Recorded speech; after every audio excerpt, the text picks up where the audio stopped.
When I was a kid, I used to love going to summer camp every year. Even if I wouldn't go with my school friends, I was still happy to make new ones. I've never been shy or socially awkward. I've always been popular. Never cocky or rude, though, like you may think. I tried my best to be nice to everybody. I always have. One summer, probably my second time at summer camp when I was 8, I was put in a cabin with kids that were super shy and reserved, who never spoke and just kept to themselves. The boy who I shared a bunk with was about my age, so I tried to make conversation with him over the first week. I eventually found out his name was Norman. He seemed almost hesitant to talk to me over that week, but after he started speaking to me, I realized he was a great kid and funny too. He would never shut up when he was talking to me, and we did everything together. He was loud and crazy. Then he just stopped. Out of nowhere, he just stopped talking. Like he wouldn't speak to me or anyone else for that matter. I asked him, "Hey buddy, what's the matter?" And he would just shake his head and walk away. I was disappointed that I had lost my friend, but I thought that it's best not to dwell on it and just try and make new friends. If he doesn't want to talk, who am I to force him? I got along pretty much fine without Norman, and things seemed to be going well. One night, I woke up in the middle of the night, like around 4 in the morning. Unable to get myself back to sleep, I got up to grab some candy I hidden in my bag. It was dark and couldn't see anything properly. I thought they must have slipped to the bottom of the bag, and there was no point searching, so I gave up. I turned around to see a figure sitting upright in Norman's bed. Startled, I jumped back in fear and took out my flashlight. I don't think I will ever forget the look on his face. His eyes were bloodshot, and he was hyperventilating. I climbed up onto his bed and asked him if he was all right. "I saw something. I see it every night. It won't leave me alone. It's going to kill me, Harry." My little sister would wake up crying most nights, but they were nightmares. So I hugged him and told him it was probably a dream and he'd be fine. This became a routine where he would wake up every night saying a person was in the cabin staring at him with a knife, and that they would get closer every night. He would usually wake us all with his hysterical crying, and nobody in that cabin got a good night's rest. When camp was finally over, Norman left to go home, and nobody ever saw him back there again. I forgot about this story because it seemed stupid, and it was just about a troubled kid with nightmares. I wish I knew what was happening sooner. My husband is a huge fan of crime-related stuff. He watches a certain documentary which discusses a murderer from each time period, and the episode he was watching was about a 1980s killer. I was bored, so I sat down to watch it with him. When I saw a picture of a little boy, he was ginger and smiling. I'd recognize that face anywhere. It was Norman. The narrator went on to discuss how he first encountered this murderer at his summer camp, and it would come to him every night. A month after he left, he was found dead in his bedroom. One of the camp leaders was sent to jail about 13 years later for stalking and murder.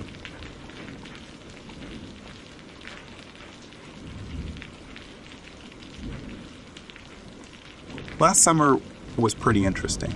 I'd just come home from my first year of college, and a lot had changed. I felt different than when I'd left my small town in Washington to travel across the country for school. Maybe it was the change in me that triggered the following events, but I can't be certain. Before I begin, I should mention that I've always had special intuition. I'm very sensitive to the paranormal.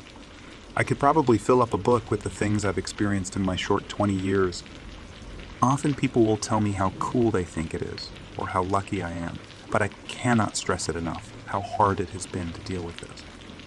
Many people, including my parents and past boyfriends, have called me crazy or delusional for telling them some of the things I've experienced.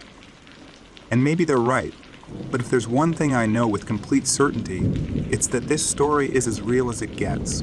This is one of the few times I have been physically hurt by a spirit, and I hope it's the last. I always had this reoccurring dream. There would be a man standing at the foot of my bed watching me sleep.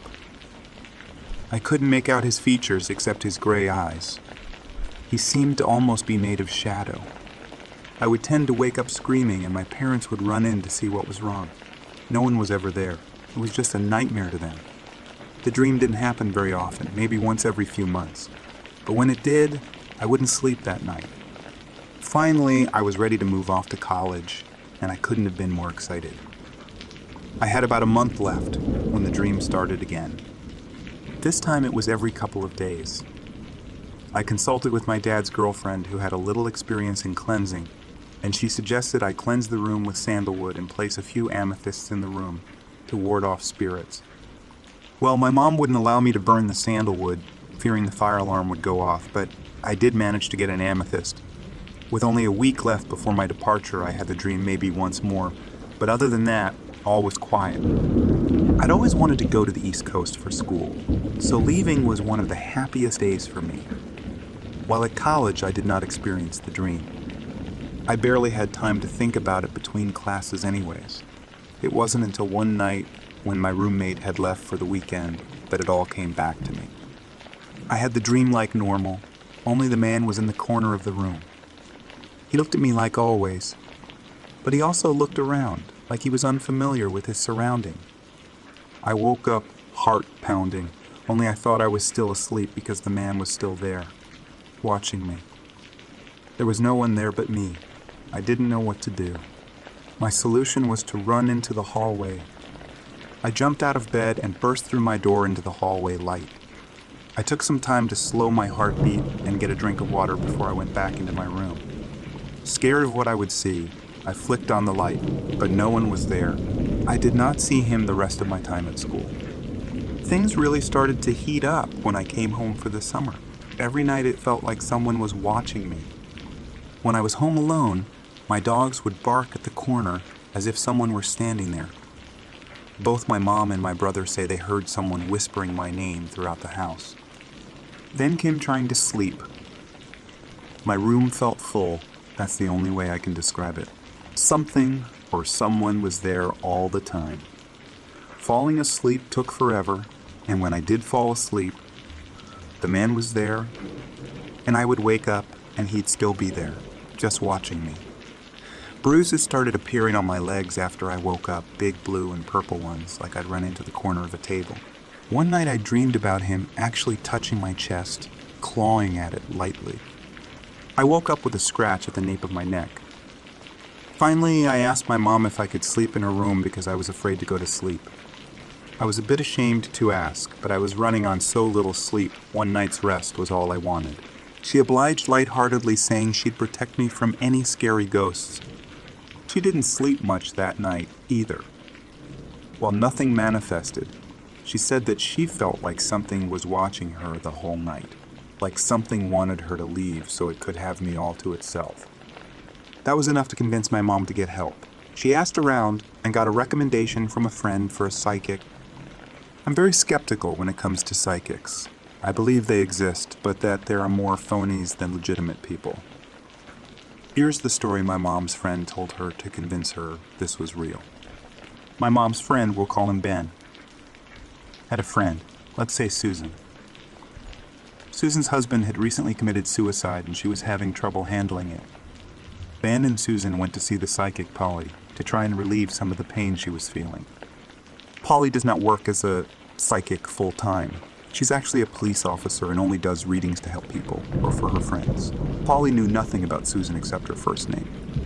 When they met, Polly shook Susan's hand and immediately said how sorry she was for her loss. After a moment of silence, Polly said that Susan's husband was trying to communicate, but he sounded very gargled.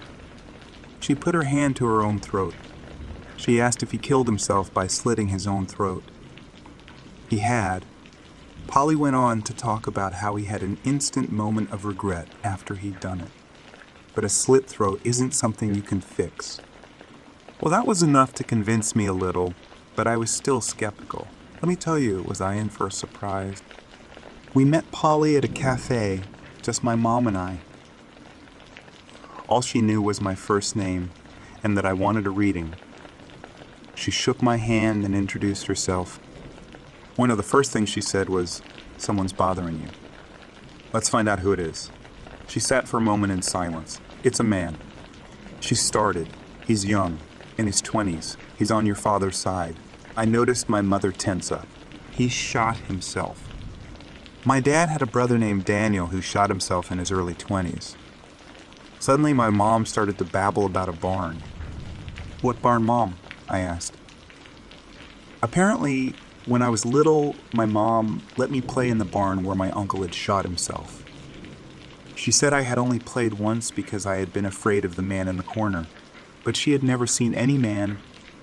Polly went on to say that he liked me because I looked like my dad.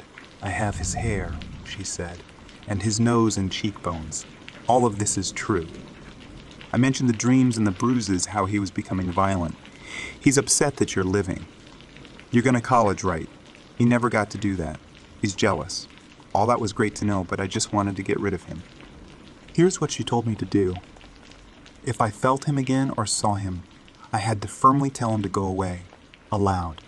She taught me how to place mental and emotional blocks to protect myself from other spirits. She said I was very open to the paranormal, but I was too open. It's like leaving your front door open. Anything and everything can get in. After we discussed this, she continued the reading and told us some other really cool things. But that doesn't pertain to this story. I went home, ready to scare my Uncle Daniel away. I was done losing sleep. I was done being attacked. That night, he came back. I yelled, "Go away," feeling only slightly stupid.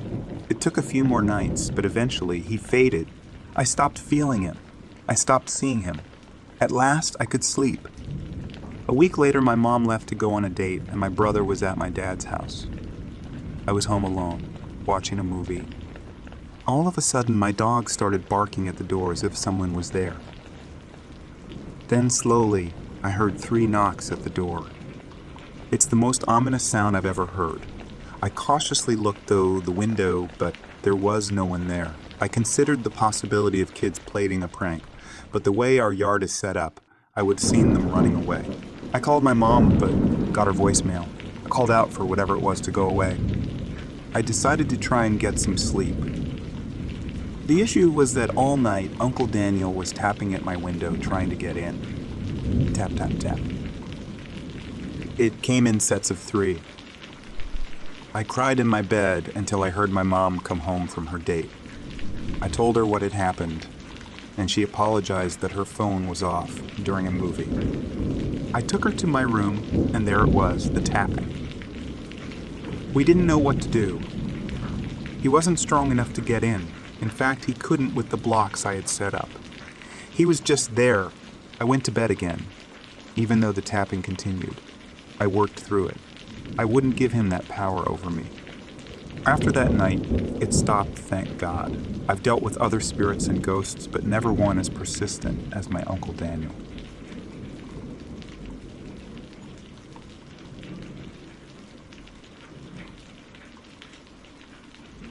I was on an ocean crossing from San Pedro, California to Papiti, Tahiti, on a 60 sloop we left in early July. 5,500 miles. It was me, first mate, another crew, and a first-time captain. I was the head night watchman along with the second mate. I had always heard stories from saltier sailors about the things that can happen when you're out for that long and that far, but I always took it as sailors making up tall tales to tell drunk. I had spent the last 2 years on and off at sea, mostly in the Yasawa region of Fiji and the Hawaiian Islands. I had seen plenty of weird things on land, but being at sea always seemed safe, apart from storms. You can almost forget that anything goes on under the inky darkness of the sea. The first almost week of the trip went by almost without a hitch, other than a small diesel tank leak that we were able to fix pretty quickly and a few odd scraping and bumping sounds coming from the aft of the ship that we concluded were the autopilot. Everything seemed fine, and me and, we'll call him Mark, the second mate's night, watches were pretty dull. Nothing but black ocean for eternity. That is, until the voices started. I'd heard this story before, the disembodied voices that call out to sailors on long trips, urging them to their doom. But this was different. The voices only sometimes seemed to be talking to us. Most of it seemed like ambient conversation, far off and distant enough to where you can't make the words. This would happen almost exclusively at night, while me and Mark were on watch. They didn't seem malicious for the most part, though. We were just silently sailing through their part of the world, and we were of little consequence to them. Nobody wanted to be the first one to mention that they were hearing voices at night. So whenever Mark finally brought it up at dinner one evening, me and the captain breathed a sigh of relief that we weren't the only ones hearing them. We continued to hear the voices almost the whole trip, and could sometimes, as we got used to it, make out actual accents: British, Australian, American. They became almost comforting. The comfort did not last for long. It was the night of day 12, and we were 1,000 nautical miles from any land. Since we were smack dab between the Marquesas Islands and Los Angeles, there were no ships on the AIs for hundreds of miles. We were outside of the shipping lanes. If anything happens to us out here, it would be days before rescue, and that's if we get a signal out. It was around 3 a.m., 2 hours before my shift was done, and we had a policy of only using red light in the cockpit at night to save our night vision in case we need to go forward and fix something, which happened quite often. I was looking at the nav when I felt something watching me from the aft of the ship. There's not a lot of interaction with anything other than the crew out there. So, when there's another presence almost. Happens when there's whales or dolphins too. Hard to explain. The ship had a swim step on the stern, and then a 2-ish foot tall transom until you got into the actual cockpit. He looked back at the stern and crouching on the swim step, so only its forehead, eyes, forearms, and hands were visible was a blackish gray thing. It was bald and looked shiny, and it was staring intently at me with beady eyes reflecting the red light through the cockpit. My first thought was, we're going a little fast for a seal to get on the swim step. But as I thought that it raised its head enough for me to make out what looked like a nose that opened vertically, and it raised its arms so that its palms were still flat on deck, but its elbows jutted out far behind it. I froze, and after meeting its gaze for a few moments, stared directly ahead at the nav, not being able to look at this thing any longer. A moment later I heard a splash which made me look back, and it was gone. I was still frozen, and Mark, looking forward, hadn't seen or heard anything. I'm not sure why I didn't call the man overboard, maybe because I knew it wasn't Mark or the captain. To be honest, I was more happy it was off the ship than I was that it was a person. I didn't say anything about it for a couple days. Then at dinner one evening, the captain told us of something he had seen in the early hours of the morning ring that day. A dark, slender thing treading water next to the ship, lazily bobbing there but never taking its eyes off the captain. I then relayed my story to him and the second mate, and we couldn't come up with an explanation. We didn't see anything else for the rest of the trip, but we all did get that sense that we were being watched while we were on deck at night. Finally, we put into Tahiti after 24 days, and I had pretty much forgotten about the thing or written it off as a seal in my mind. That is, until we went below the transom to unload, where the autopilot is. There, next to the hatch that leads to the swim step, the extra life jackets had been shredded and moved to open a place where something could lay down. The latch to the swim step hatch was broken, and the three of us knew that it wasn't the autopilot making the scratching noise the first 2 weeks. Does anyone know what thing could have been? I'd just like to get it out of my mind. Sometimes I think I still see it in shadowy corners of ships or dark rolling waves blinking behind the swell.